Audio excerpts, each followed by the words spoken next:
The mid-size SUV market just got a wake-up call, and it's coming from a brand you used to overlook.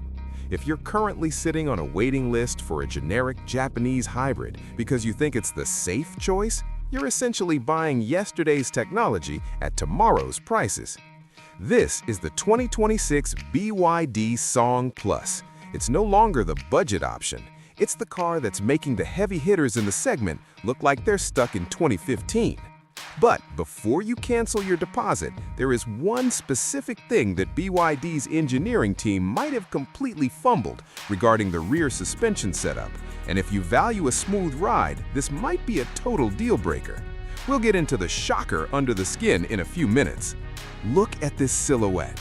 BYD calls it ocean aesthetics, but let's speak enthusiast to enthusiast. This has serious Audi Q5 Sportback energy. Those double U-shaped crystal headlights don't just look nice, they have a depth and a startup sequence that you usually only find on a $70,000 BMW. Instead of the boring, upright, box-on-wheels look of the old guard, the Song Plus has actual muscle in the rear haunches. It feels planted. But here is where things get interesting. Most SUVs in this price bracket use cheap, unpainted plastic cladding to look rugged. BYD went the other way, using high-gloss finishes and tighter panel gaps than I've seen on some recent Mercedes-Benz deliveries. It's not just trying to compete, it's trying to embarrass the luxury tier. Real talk, would you take this sleek, Draden face design over the boxy, rugged look of a Honda Pilot? Let me know in the comments, sleek or rugged? Step inside and you'll realize the Toyota Highlander and Honda Pilot are officially the old guard. They're the villains in this story.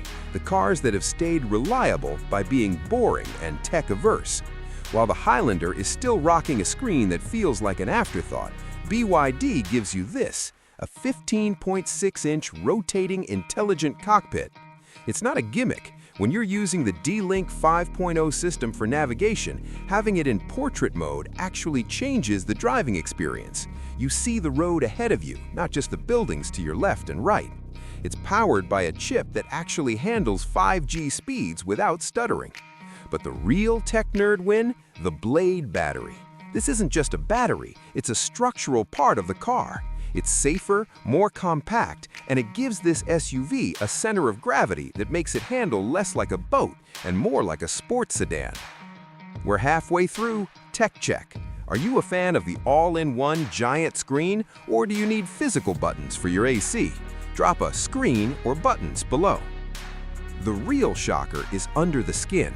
This DMI 5.0 hybrid system is pushing nearly 200 horses in the FWD version, but the AWD is the one you want, 0 to 100 in under 6 seconds. That is faster than the sport trims of almost every rival in this class. But I promised you the deal breaker. Here it is.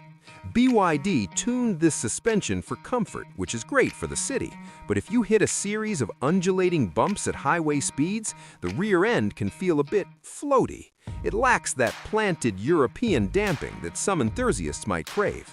It's a trade-off. You get a cloud-like ride in traffic, but you lose that on-rails feeling when you're pushing it through a canyon. So here is the final verdict on the 2026 BYD Song Plus. Buy it if you're a tech-first driver who wants the absolute best fuel economy. We're talking 4.5 liters per 100 kilometers, and a cabin that feels like a private lounge. Lease it if you're new to the brand and want to see how that D-Pilot 3.0 software ages over 3 years. Wait if you're a driving purist who needs a stiff, sporty suspension. This is a luxury cruiser, not a track weapon. The Song Plus isn't just another SUV, it's a sign that the old guard is finally being dethroned. Would you like me to do a deep dive comparison between the Song Plus and the new Toyota RAV4 Hybrid to see which one actually wins on real-world range? Let me know.